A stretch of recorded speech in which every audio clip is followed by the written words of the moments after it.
किरकोळ कारणावरून चाकूचा धाक दाखवत धमकावणाऱ्या तडीपार आरोपीच्या पोलिसांनी मुसक्या आवळल्या। संभाजीनगरातील जवाहर नगर पोलिसांनी ही धडक कारवाई केली आहे। आरोपीवर पोलिसांकडून गुन्हा दाखल करण्यात आला आहे।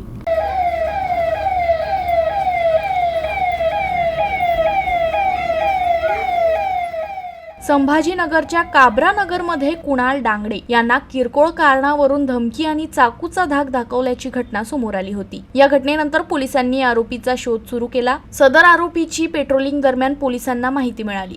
मात्र आरोपीची विचारपूस घेतल्यानंतर त्यानं आपलं नाव चुकीचं सांगितलं। मात्र पोलिसांनी अधिक जोर दिला असता संबंधित आरोपीनं खरी ओळख सांगितली। तसंच फिर्यादी कुणाल डांगडेला धमकी दिल्याचं देखील या आरोपीनं मान्य केलं। शेख अफरोज असं अटक केलेल्या आरोपीचं नाव आहे। आरोपीची दहशत हाणून पाडण्यासाठी पोलिसांनी त्याची धिंड देखील काढली।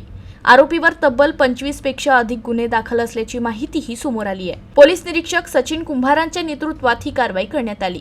अधिकचा तपास पोलीस प्रशासनाकडून करण्यात येत आहे। त्या सदर गुन्ह्यामध्ये 10 ते 12 आरोपी अटक करण्यात आले आहेत।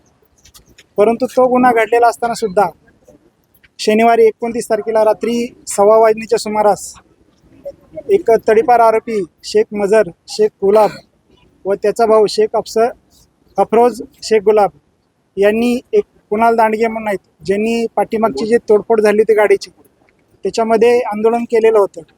तर त्यांना जाऊन आमच्या नातेवाईकावर गुन्हे दाखल केले आहेत।